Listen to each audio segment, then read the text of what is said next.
Então, vamos primeiro começar por este aqui, pelo Ricardo Mariano, que é um sociólogo, não é crente.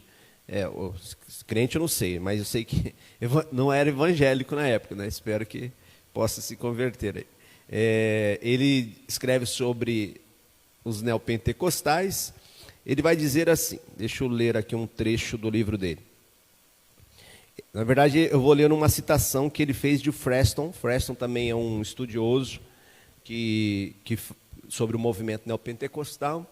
Ele escreve dizendo assim: o pentecostalismo brasileiro pode ser compreendido como uma história de 3 ondas. Então, o neopentecostal, ou melhor, o pentecostalismo, já é uma outra palavra aqui, né? Pentecostalismo dividido em 3 ondas, em 3 fases dos pentecostais. A primeira onda, começando ali aqui no Brasil, né? Em 1910, com a chegada da congregação cristã, que nós já estudamos há algumas aulas atrás, e da Assembleia de Deus em 1911. A segunda onda pentecostal é dos anos 50 e 60, no qual o pentecostal se fragmenta, a relação com a sociedade se dinamiza, e 3 grandes grupos, em meio e dezenas de menores, surgem. Nessa época do ano de 50, 60, então surge a Quadrangular, surge a Brasil para Cristo, surge a Deus e Amor. E nesse contexto pulverizado do paulista. A terceira onda, que é aí a onda neopentecostal, começa no final dos anos 70 e ganha força nos anos 80. Suas principais representações são a Igreja Universal do Reino de Deus e a Igreja Internacional da Graça. O contexto é fundamentalmente carioca, né? Então, eles começam lá no Rio e partem para o estado de São Paulo. Então, a primeira onda pentecostal, ela vem ali do movimento que surgiu nos Estados Unidos, lá na Rua Azusa, e com a Missão Apostólica da Fé, que veio se tornar depois a Assembleia de Deus, lá nos Estados Unidos. Um grupo começou a se reunir e começou a utilizar a prática da glossonália, que é falar em línguas embaraçadas. E esse grupo, então, começou a se reunir e começou a espalhar esta prática, dizendo, então, que esta era a manifestação do dom de línguas que, durante 1.800 anos da igreja, quase não se via, não se ouvia falar desta prática. Esse grupo, então, começa a se espalhar, chegou ao Brasil, como nós já estudamos, pela congregação cristã, pelo aquele italiano, que nós já estudamos há 2 domingos atrás, e por dois suecos que vão para Belém do Pará. Como estrangeiros, é recebido numa igreja batista lá em Belém do Pará, e o pastor, então, né, sai de férias, e esses 2 começam a reunir a igreja e começam a fazer a prática pentecostal do falar em línguas e de ter essa prática da primeira onda. Quando o pastor volta de férias, exclui quase metade da igreja, 20 e poucas pessoas é excluída, que vão seguir esses dois suecos, e esses 2 suecos, então, fundam a Igreja Assembleia de Deus do Ministério Belém, né? E aí surge, então, fruto da divisão de uma igreja batista, a Igreja Assembleia de Deus do Ministério do Belém. O movimento se espalha pelo Brasil, chegando, então, na década de 50, a década de 60, esse grupo vai receber algumas influências de outros grupos americanos também, principalmente com foco na cura, né? Então, esse grupo, na segunda onda, se distingue algumas igrejas, entre eles, surgindo, então, naquele período, o que alguns estudiosos vão dizer da primeira igreja evangélica brasileira, né, que é aquela conhecida como Brasil para Cristo, e desse grupo também surgem outras, né, como nós vemos aqui com A Deus e Amor. E a característica dessa segunda onda, a primeira onda, então, a característica principal deles é a glossonária, que é falar em línguas enroladas, né, em línguas não inteligíveis.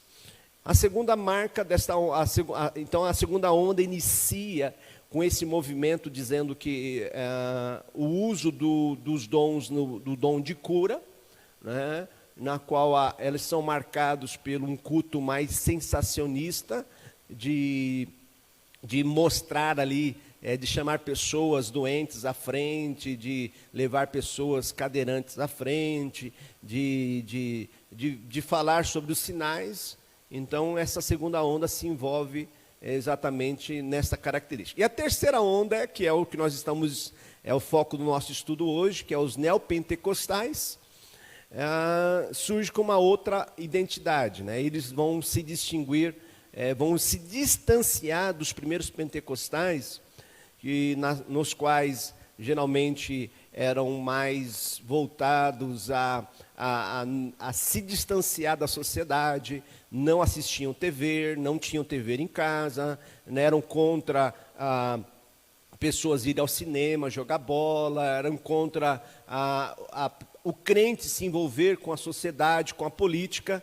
Isso na primeira onda. Na segunda onda já se tem um maior envolvimento com a política, né? A terceira onda, então, ela já se torna mais moldada à sociedade, a ponto de quase não ter mais distinção entre sociedade e o cristão. Então, esta terceira onda de igrejas vão se envolver com a política, vão comprar emissoras de TV, vão comprar empresas, organizações, então ela vai se envolver inteiramente dentro da sociedade. Essa é uma grande característica que muda muito da primeira onda pentecostal para a terceira onda, que é o neopentecostalismo que nós estamos estudando.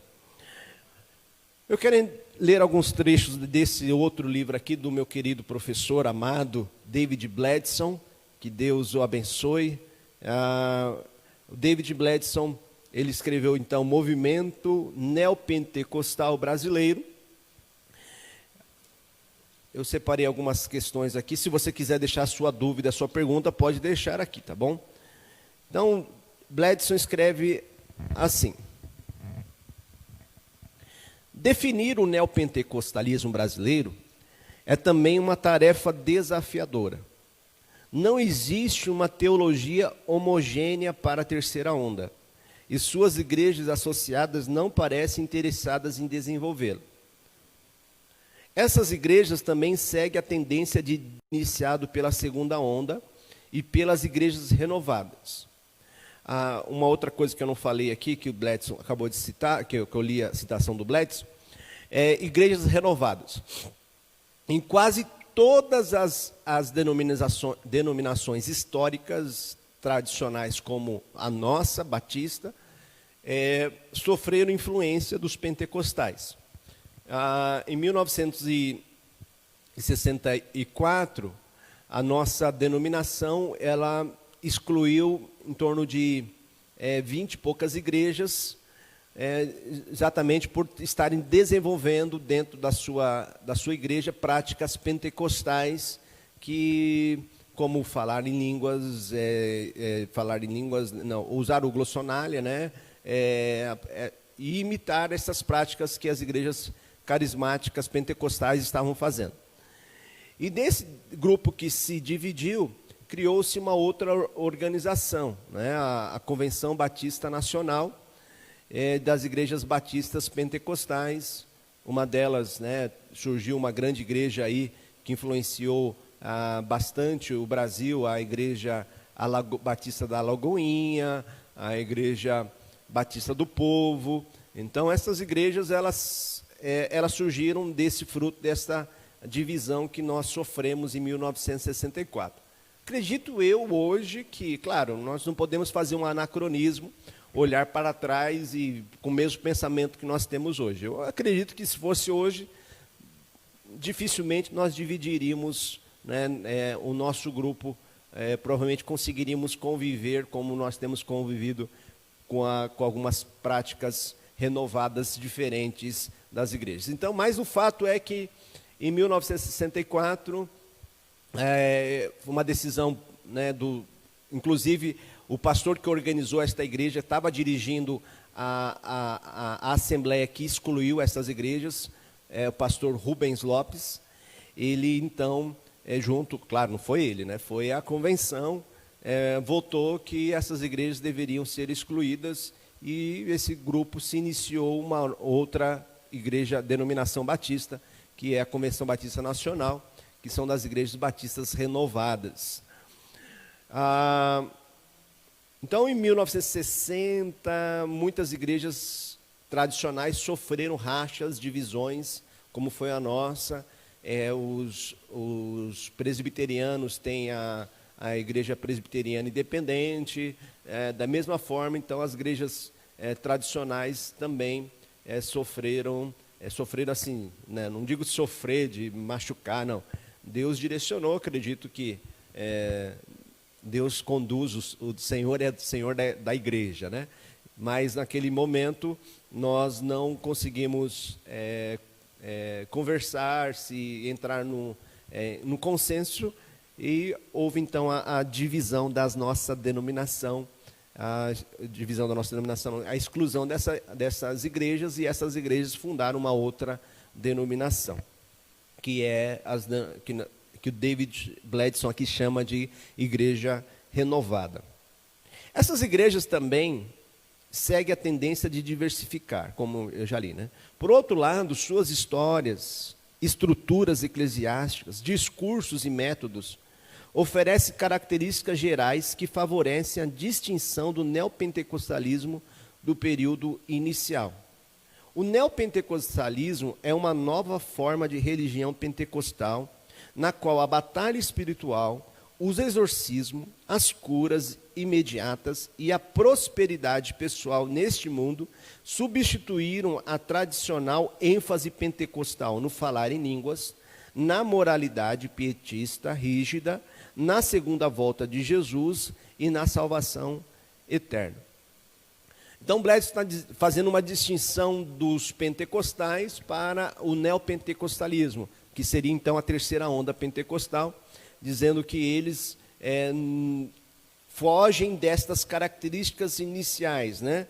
Dessas ênfase rígida, né? Que o crente, para ir na igreja de terno e gravata, né? O crente, então, ele deveria separar-se do mundo, coisa que nós vemos que essa terceira onda, pelo contrário, né? Ela imita muitas questões do mundo, né? Continuando aqui, a leitura no livro do Bledson, ele diz assim: normalmente as igrejas da terceira onda possuem outros traços distintos. Em primeiro lugar, a estratégia da segunda onda quanto ao uso do rádio permanece e acrescida um forte investimento em televisão. Segundo, as igrejas tomam emprestadas práticas do catolicismo popular e das religiões afro-brasileiras, ao mesmo tempo que declaram guerra a tais instituições concorrentes. Então, o que a terceira onda nós podemos ver que eles fizeram, né? Ao mesmo tempo que se declararam guerra contra o catolicismo, guerra contra as religiões afrodescendências, eles também utilizaram das próprias práticas que vinham do catolicismo e dessas religiões, né? Nomeando demônios, nomeando entidades espirituais, fazendo shows ali de exorcismo, utilizando as práticas católicas do uso de objetos, né, como toalha, rosa, a água vinda do espiritismo. Então, essas práticas, de uma certa forma, se tornou um ambiente bem sincrético, né? Em terceiro lugar, as denominações da terceira onda se originaram de maneira semelhante a uma corporação, geralmente contando com alguns que representam a máxima autoridade executiva e espiritual sobre as igrejas afiliadas a seus seguidores. Quarto, os pastores de congregações locais estão mais acostumados ao estilo do contexto urbano, possuem um tom de pele mais claro e pertencem a uma classe socioeconômica um pouco mais alta do que os líderes da segunda onda. Pois bem, algumas características que Bledson coloca sobre esta terceira onda das igrejas neopentecostais. Mais um pouquinho, para a gente terminar aqui com a leitura do Bledson, que eu separei também aqui, diz assim, ele diz: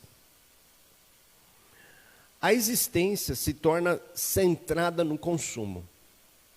Então, a existência desta denominação, dessas organizações neopentecostais, é que elas estão pautadas no consumo, né? Então, é questão de você ter, possuir, de você ser a pessoa mais rica, mais brilhante, mais, né, dentro da sociedade. Infelizmente, o que acontece? Esse discurso, pelo fato dessas igrejas ganharem, né, aceitação dentro da sociedade, acabaram influenciando até mesmo as igrejas históricas, né? Igrejas que fazem, acabam imitando, né, essas questões que esse grupo acabaram criando, né? Por exemplo, né, eu vejo igrejas que colocam uma porta dentro da igreja e falam assim: você vai passar por baixo dessa porta para que a sua vida seja transformada, vai ter uma passagem. É como se você fosse receber um passe no espiritismo. Então, cria-se ali, coloca-se uma porta e todo mundo passa por debaixo. Não, agora você vai ter uma chave. Aí faz uma figura de uma chave, ao mesmo tempo que criticam a igreja católica por criar imagem, fazem figuras de imagens para que um membro possa se agarrar àquela imagem. Então, essa é uma das características exclusivas. Na Bahia, o movimento renovado tem prejudicado bastante as igrejas. Isso realmente traz grandes dificuldades, né? Muito bem. Bom dia, irmã Iris, que Deus abençoe sua casa, abençoe a sua família. Vamos então à nossa revista. Temos no YouTube comentário? A irmã Elza está lembrando que o irmão Angelino fez aniversário ontem, né, irmão Angelino? Teve bolo, né, irmão Angelino? Não repartiu o bolo com a gente, né, irmão Angelino? Que Deus abençoe a sua vida a cada dia. Nós temos vamos entrar na nossa lição então, lição de número 23 da nossa revista Fundamentos da Nossa Fé, Neopentecostalismo. Vamos lá, está ligado? Vamos lá. Diz assim: antes de mais nada, torna-se necessário termos em mente uma distinção entre os carismáticos e os neopentecostais. Então, o autor da nossa revista, em vez de dividir por ondas, como o Ricardo Mariano e o Bledson dividem, como alguns estudiosos hoje das ciências da religião fazem, né? Hoje é quase consenso em dividir o neopentecostalismo em ondas, né? Ele vai dividir entre os carismáticos e os neopentecostais. Eu acho que é mais difícil dividir desta forma, né? Porque carismático, hoje nós temos um grupo muito grande. Até entre os tradicionais, alguns vão dizer que existem pastores dentro das igrejas tradicionais que são carismáticos. Não sei de quem ele está falando. Mas vamos lá. Ele fala um pouquinho da história do movimento. Já falei um pouquinho também sobre a história do movimento. Ele marca então esse movimento chegando no Brasil, fundando pelo Daniel Berg e Gunnar Viengren, que são esses dois que foram lá para Belém dividir aquela igreja batista e fundaram a igreja batista, fundaram a igreja Assembleia de Deus, o Ministério de Belém. Em 1920, em 1930, eles começam então a expansão no sul e no sudeste, chegando aqui no nosso estado.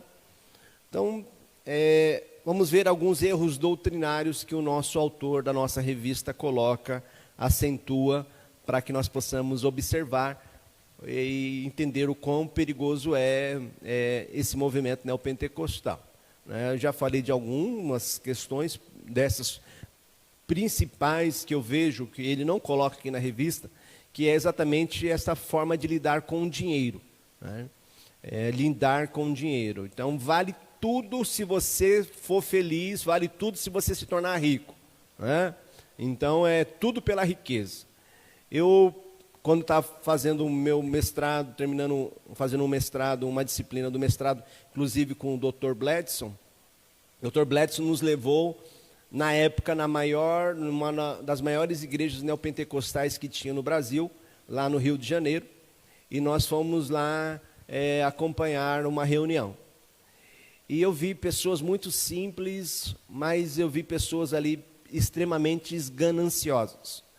A mensagem exatamente é como se você estivesse jogando na loteria. Você vai fazer um trato com Deus. Eu te pago, eu vou comprar essa carteirinha com Deus, esses números da loteria, vou jogar aí no gasofilácio, vou jogar nessa fogueira, vou jogar o meu dinheiro aí, para que de alguma forma Deus possa multiplicar, dar muitas vezes mais daquilo que eu estou dando para Ele. Então, é uma oferta interesseira, uma oferta de um cunho na qual este evangélico, que essa ramificação da igreja pentecostal desenvolveu, de certa forma é como se fosse um drogado, um dependente, um jogador da loteria. Ele pega ali o seu salário, coloca em cima, esperando que, de alguma forma, Deus possa reverter aquele salário, aqueles seus bens, em muitos outros bens, em outros bens, recursos. De alguma forma, você ser famoso, de você ser bilionário. Bem, nós sabemos que Deus não deve nada a ninguém. E a prática que nós fazemos de dízimo e oferta, nós acreditamos também nos dízimos e ofertas. Aqui também nós falamos sobre dízimos e ofertas. Mas entendemos que ninguém paga dízimo e oferta, porque primeiro não é uma dívida. Deus não está cobrando. Nós entendemos que a gente também não dá nem dízimo nem oferta, porque entendemos que o dízimo e a oferta, o dízimo não pertence a nós. Então, como que eu vou dar algo que não é nosso? Nós entendemos que o dízimo, ele é algo que pertence a Deus. Então, como fruto da minha fidelidade a Deus, eu devolvo aquilo que Deus tem me dado. Entendo que esses 10% pertence ao Senhor. Mas eu não faço isso esperando receber de Deus outros 300%. Não é isso. Não posso fazer simplesmente como se eu estivesse jogando na loteria. Vou lá na lotérica, assino alguns números, coloco na loteria e espero que de alguma forma aqueles números estejam corretos, da forma correta, para que eu possa ganhar e enriquecer. Infelizmente é a prática de muitas pessoas e, de certa forma, eles acabam explorando a fé, ou não digo nem a fé, eu vou dizer a ganância mesmo de pessoas simples, ou não vou dizer nem mal orientado, porque quem faz isso, faz consciente. Então, aqueles que acusam essas igrejas de estar enganando o povo, eu não sei, eu acho que não está enganando, não. Quem vai lá vai muito consciente que está queimando o seu carro, está queimando a sua poupança, está queimando os seus bens, de maneira gananciosa, de maneira para enriquecer. Mas, bem, essa é a opinião desse pastor. Vamos voltar aqui à nossa aula, a nossa lição. Tá bom? O autor da revista, ele coloca assim: erros doutrinários e refutação da Bíblia. Entendimento incorreto do significado do batismo do Espírito Santo. Então, na verdade, quando ele coloca este erro incorreto da identificação do Espírito Santo, do batismo do Espírito Santo, não só o neopentecostal, né? Nós vemos isso na primeira onda, desde a primeira onda acontecendo os movimentos pentecostais. Uma das convicções mais propagadas pelos renovados é o batismo no Espírito Santo, como sendo uma experiência separada e diferente da conversão. Na verdade, entende a vida cristã como sendo composta de duas fases. A primeira, a conversão. A segunda fase é o batismo no Espírito Santo, também chamada de segunda bênção. Bem, sobre isso nós temos estudado bastante, né? Eu tenho falado, principalmente quando a gente estudou sobre a doutrina do Espírito Santo, sobre a doutrina da salvação, nós vemos que ninguém, hoje em dia, nasce de novo, confessa Jesus Cristo como seu único e suficiente Salvador, se não for batizado no Espírito Santo. Nós entendemos que o batismo do Espírito Santo, ele existe, ele acontece, mas ele não acontece como fruto como segunda bênção, como os pentecostais colocam.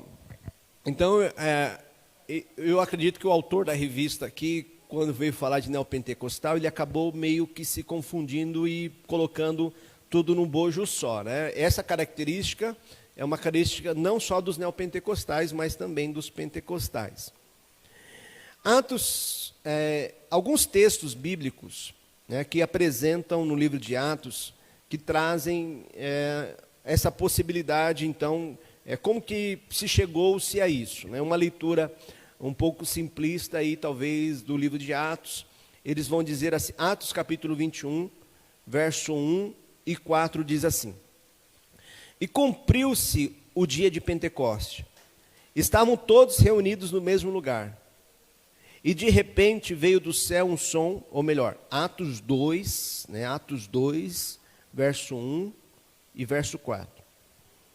E cumpriu-se o dia de Pentecoste. Estavam todos reunidos no mesmo lugar. E de repente veio um som como de um vento impetuoso e encheu toda a casa que estavam assentados. E foram vistos por eles línguas repartidas, como que de fogo, os quais pousaram sobre cada um deles, e todos foram cheios do Espírito. Então, o movimento pentecostal vai defender que essa experiência, ela se repete nos dias de hoje. Em nenhum momento nós vamos ver aqui na Bíblia dizendo que essa experiência se repete. Pelo contrário, Pedro vai dizer que aqui é o cumprimento da promessa de Ageu. Então se cumpriu. O Espírito Santo, ele veio, né? Ele veio. E outra coisa, diz aqui que eles estavam assentados e de repente, eles não estavam pulando, eles não estavam glorificando, dizendo glória, glória, glória, glória, glória, para ver se em alguma hora pudessem falar alguma língua, alguma palavra diferente. Eles não estavam ali num transe espiritual, não estavam ali gritando. O texto diz que, de repente, assentados como estavam. Atos capítulo 8 vai dizer assim, verso 14 a 17. Atos capítulo 8, verso 14 e 17. Os apóstolos, pois, estavam em Jerusalém, ouvindo que Samaria recebera a palavra de Deus, enviaram para lá Pedro e João, os quais, tendo descido, oraram por eles, para que recebessem o Espírito Santo, porque sobre nenhum deles tinham ainda descido, mas somente eram batizados em nome do Senhor. Então lhes impuseram as mãos e receberam o Espírito Santo. Então os pentecostais vão pegar esse texto e vai dizer para nós, e vai dizer assim, está vendo? O batismo do Espírito Santo veio depois do batismo das águas. Bem, nós já vamos falar o porquê disso, né? Nós já vamos explicar o porquê disso. Veja, Atos capítulo 19, verso 1 e 7. E sucedeu que, enquanto Apolo estava em Corinto, Paulo, tendo passado por regiões superiores, tendo chegado a Efésio, achando ali alguns discípulos, diz: recebeste vós já o Espírito Santo quando crestes? Eles disseram: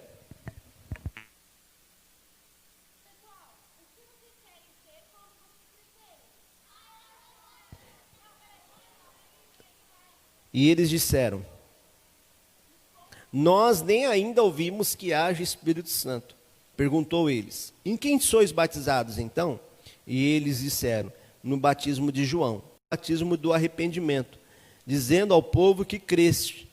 Após ele havia de vir, isto é, em Jesus, e os que foram batizados em nome do Senhor Jesus, impondo-lhes Paulo as mãos, veio sobre eles o Espírito Santo, e falavam línguas e profetizavam. Então, mais um texto que geralmente os pentecostais vão dizer: está vendo? Não é assim. Não é primeiro acontece o batismo nas águas e depois o batismo do Espírito Santo? Será? Será que é isso mesmo? Vamos entender. Primeiro, toda vez que você ler um texto da Bíblia, você não pode ler o texto fora do seu contexto. Isso é um grande perigo. Você pegar esse texto e falar assim: ó, tá vendo? Hoje se repete desta forma. Mas é você desconsiderar todo o livro. É você desconsiderar toda a Bíblia. Então, toda vez que você ler um texto da Bíblia, antes de você interpretar, ou melhor, durante um processo de interpretação, você tem que olhar os contextos, principalmente o imediato, aquele contexto mais perto. O que vem antes? O que vem depois? Que história que segue antes? Que história que vem depois? Não é? Senão você cai e cria outras denominações, outras religiões, e usa a Bíblia, diz que usa a Bíblia, né, diz: não, está vendo? Está na Bíblia. Bem, está na Bíblia, mas é desse jeito que se interpreta? É dessa forma que se repete hoje? Vamos entender aqui. Em Atos 2, lemos que os apóstolos e os demais discípulos do Senhor, alcançados durante o período terreno de Cristo, sendo já convertidos, apenas receberam o Espírito Santo naquele exato momento da festa de Pentecostes. Por que o intervalo entre a conversão e o batismo no Espírito Santo? Primeiro, os apóstolos não tinham ainda recebido a habitação definitiva e majestosa do Espírito Santo, pois o mesmo apenas poderia vir e cumprir plenamente as suas funções.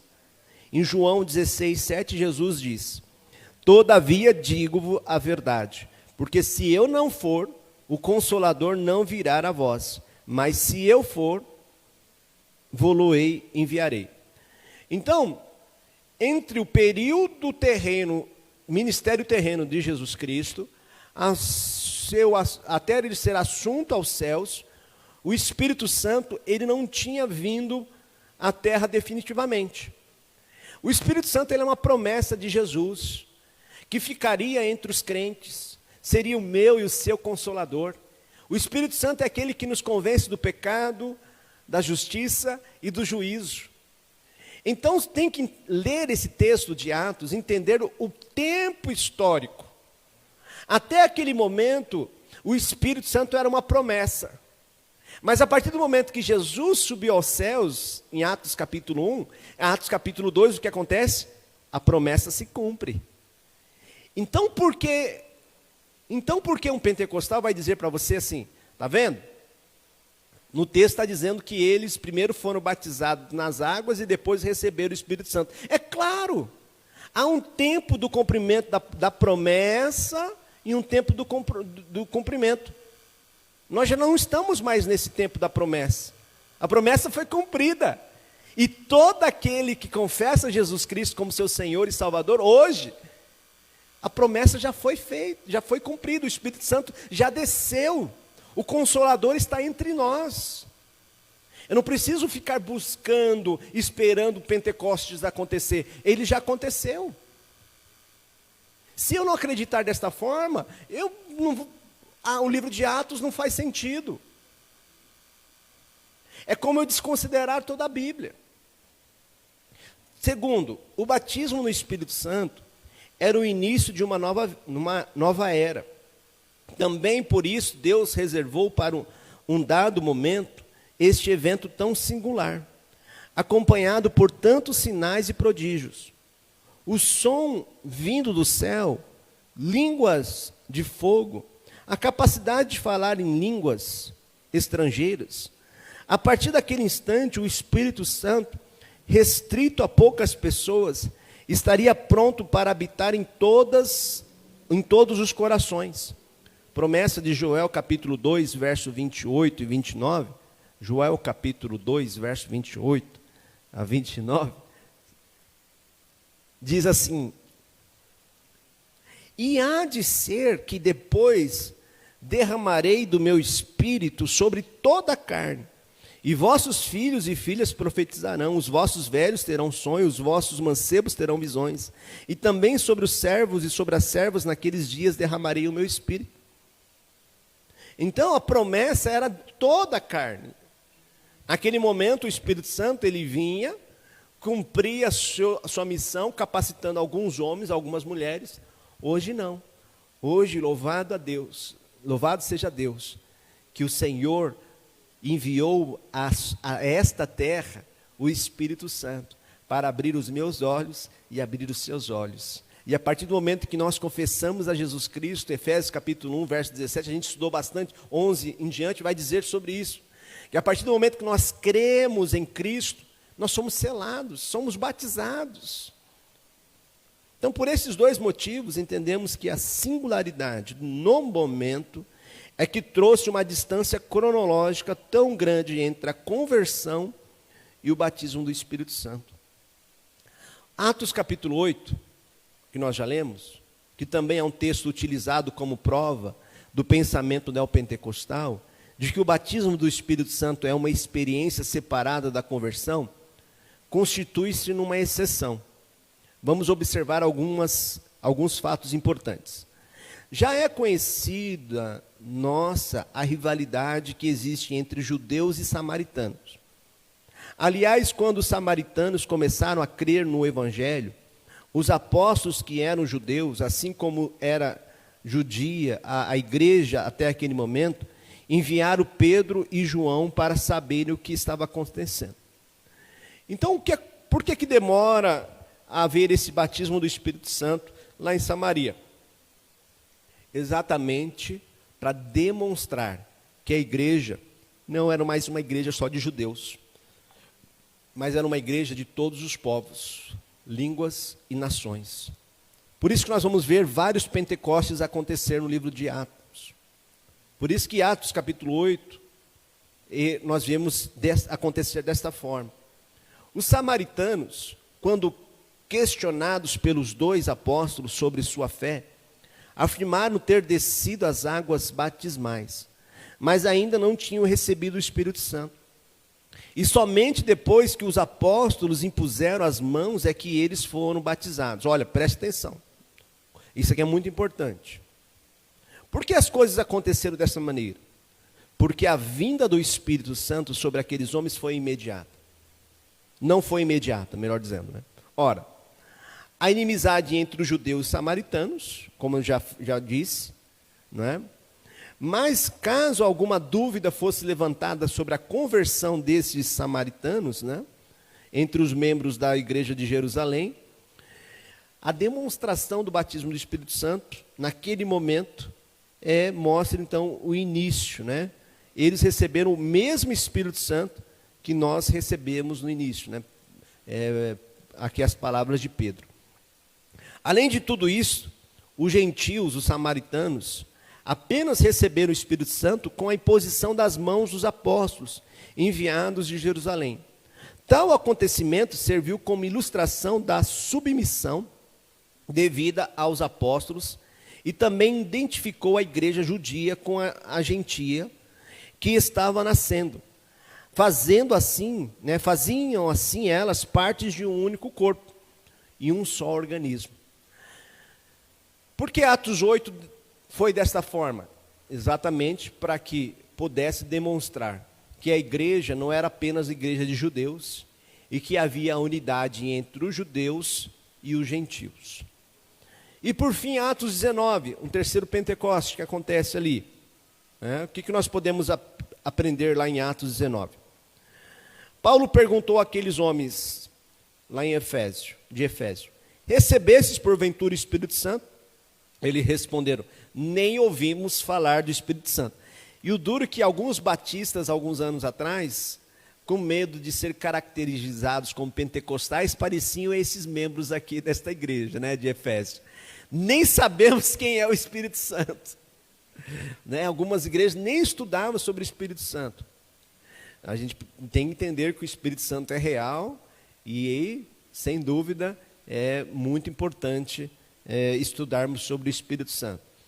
E eles disseram, não, nem sabemos que existe o Espírito Santo. E esses homens ainda não eram convertidos, mas eram seguidores dos ensinos de João Batista. Eles não haviam recebido a pregação das boas novas da morte de Jesus Cristo. Depois que Paulo explicou sobre Cristo, é que eles receberam o Espírito Santo. Gente, aqui não precisa nem explicar, né?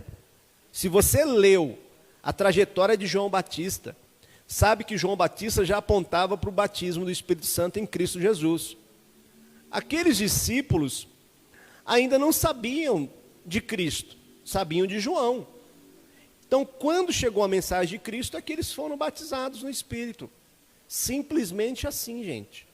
Dizer, então, que o batismo de João é o mesmo batismo que nós fazemos nas águas aqui? Não é isso. Pelo contrário, né? O símbolo pode ser o mesmo, usamos água também para simbolizar, sim, mas o batismo que nós realizamos aqui nas águas é o batismo que, primeiramente, a pessoa confessa a Jesus Cristo como seu único e suficiente Salvador. O único e suficiente Salvador, ela não faz isso se por Cristo Jesus não abrir, o Espírito Santo não abrir os seus olhos, não convencê-la do seu pecado, não convencê-la da justiça, não convenceram do juízo. Se ele está agindo, é porque ele já está ali. Vamos continuar. Se você quiser deixar aí o seu comentário, deixe seu comentário. Deixa eu ler aqui um pouquinho. Irmã Marinalva escreveu dizendo assim, bom dia, deixa eu dizer bom dia, irmão Gil. Seja muito bem-vindo, irmão Gil. Graça e paz. Bom dia, irmã Yasmin, que Deus abençoe. Bom tê-la aqui conosco também. Irmã Marinalva diz assim, e desceu o Espírito Santo, o Consolador, sobre os que creem e aceita Jesus como seu Senhor e Salvador. Muito bem explicado, né? Bom dia, irmã Carmelita, que Deus abençoe, que bom estarmos juntos com vocês, recordando as aulas do Instituto Bíblico, né? Muito bom, verdade, como está fazendo falta aí o Instituto. Irmão Lucas, neopentecostais, tem relação com a pregação da prosperidade, moeda de troca? Sem dúvida, irmão Lucas, sem dúvida. Né? Uma das marcas, o nosso autor da revista, ele não vai colocar isso, mas, sem dúvida, a terceira onda pentecostal, que é essa onda do neopentecostalismo, ela é marcada especificamente por causa do dinheiro, da prosperidade. A teologia deles, né, apesar do Bletz dizer que eles não tinham uma teologia formada, eu acho que eles têm, né, a teologia do toma lá e dá cá, né, o quanto mais você puder ter, então, com certeza, você tem razão, irmão Lucas. Esta é uma marca dos neopentecostais, a questão do dinheiro, das moedas. Muito bem. Vamos continuar aqui a nossa aula. Irmã Elísia, bom dia, graça e paz, que Deus abençoe. Irmão Gilvan, irmã Helenilda, vamos continuar a nossa aula aqui. O Ministério Infantil já chegaram, né? Nós já vamos tentar chegar ao final aqui.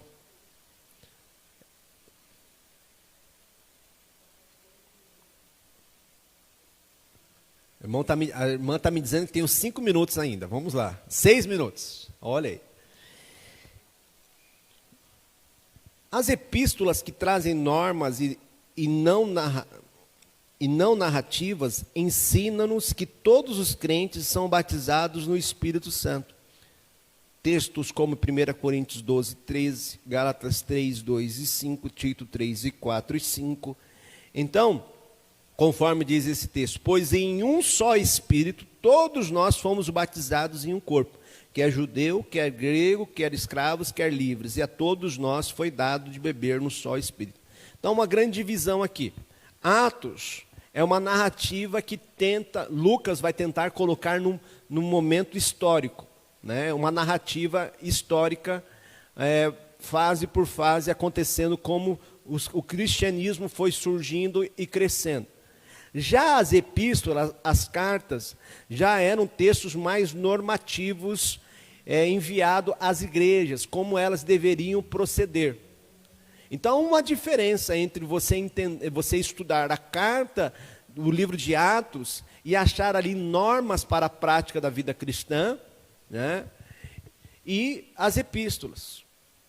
Então, há princípios que nós podemos absorver nessas narrativas? Claro que sim, né? Há princípios, claro que sim. Mas entender que da mesma forma que foi acontecendo no livro de Atos vai acontecer hoje, eu acho que não. Porque, pensa comigo, imagina se todos Ananias e Safiras, casais que não devolvem o dízimo, não devolvem a oferta, quando pisasse dentro do templo, Deus matasse? Misericórdia. Teria um monte de gente morta. Um monte de gente que, né? Se você... Eu duro que, às vezes, você abraça uma questão e não abraça a outra, né? Melhor deixar para lá isso. Vamos avançar aqui. O nosso autor da revista coloca uma má compreensão e utilização de certos dons. Um dom é uma capacidade entregue por Deus ao crente para que este possa ajudar a igreja a crescer espiritualmente. Inclusive, na segunda-feira, na nossa aula de membresia, nós falamos de dons.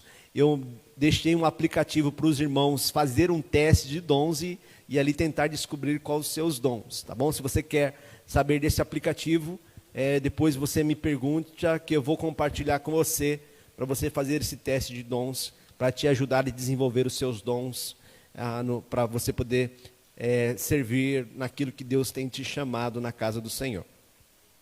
Então, um dom é importante que se diga, é entregue soberanamente pelo Espírito Santo, e não depende nem de qualquer esforço que o homem possa fazer. 1 Coríntios 12, 11. Mas um só mesmo é o Espírito que opera todas essas coisas, os dons repartidos particularmente a cada um como quer. Então, os neopentecostais, no entanto, falham nesse ponto, pois pensam que usando os meios humanos, alcançarão certos dons, principalmente o que chamam de dom de línguas. Existem livros que até ensinam como falar em línguas. Sobre este assunto é importante esclarecermos, né? Atos capítulo 2, quando fala que eles falavam ali, entre outras línguas, todos ficaram pasmos. Atos capítulo 2, verso 4, 5, 7 e 8.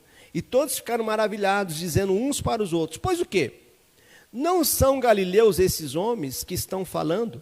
Como, pois, ouvimos cada um na nossa própria língua que somos nascidos? Então, Atos capítulo 2, que alguns pentecostais, ou melhor, os pentecostais vão defender, que é ali a prova de um falar em língua, dizendo que a prática que eles fazem na igreja é a mesma de Atos capítulo 2, vejam que há uma grande diferença. Que todos aqueles que estavam em volta da casa ouviram aqueles homens falando em sua própria língua. Não era uma língua inteligível. Acredito que possa haver uma língua inteligível? Acredito. Acredito no dom de língua? Acredito. Mas defender que esta prática realizada nas igrejas pentecostais é a mesma prática de Atos capítulo 2, é não considerar o texto. É forçar o texto muito, demais, né? É uma forçação do texto, né? Você dizer que aquela prática é a mesma prática de Atos capítulo 2, não é. Não é, só você ler o texto. Diz o texto que todos aqueles que estavam envoltos da casa, cidadãos de vários países, estavam compreendendo, ouvindo o que eles estavam dizendo. Não era essa bagunça que nós vemos aí em algumas igrejas, em alguns lugares, não é? Então, caracterizar a prática do falar em língua com Atos capítulo 2 é que todo mundo entenda. Que todo mundo, que mesmo sendo de países diferentes, de origens diferentes, possa compreender. é o que está escrito, gente. Não é o que é o pastor, preferência do pastor. Não é? Tá bom? Só ler Atos capítulo 2. Leia de novo lá o texto. Segundo, a manifestação do dom de língua na igreja deve obedecer uma linha de ação que demonstre ordem. Alguns dizem assim, pastor, você não acredita em dom de língua? Então, sim, eu acredito. Eu acredito nos dons. Mas eu acredito que existe uma ordem deixada por Deus, na sua palavra, a maneira que deve ser utilizado. Olha só. 1 Coríntios capítulo 14, verso 27. 1 Coríntios capítulo 14, verso 27. Diz que num culto, apenas 2 ou 3 pessoas podem falar língua. E quando falarem, né, diz assim, Atos 1, verso... 1 Coríntios capítulo 14, verso 27. No caso de alguém falar em outra língua, que não seja mais do que 2 ou quanto muito 3, e isso sucessivamente, e haja quem interprete. Então, se a gente quer ser uma igreja bíblica, a gente tem que seguir os princípios bíblicos. Colocar todo mundo para dar glória, glória, glória, até enrolar a língua e falar que todo mundo está falando em línguas, não acho que isso é bíblico, gente. Não vejo base bíblica para isso. Né? E o texto que eles usam é exatamente esse, que está dizendo que não muitos falam em línguas, e quanto muito, haja intérprete. A manifestação desse dom pode acontecer ao mesmo tempo, poderia acontecer ao mesmo tempo, mas uma pessoa ou outra deveria falar. Na verdade, a prática é totalmente outra, né, que mostra-se, parece, o autor, a revista, vai colocar como uma farsa do movimento atual de línguas nas igrejas neopentecostais e carismáticas. Infelizmente, essas manifestações são fruto de mero êxtase emocional, indução de certos líderes. Pode ser, né? Não quero desmerecer nenhuma experiência religiosa de ninguém. Né? Não quero nem fazer juízo, nem julgamento de quem tal prática realiza.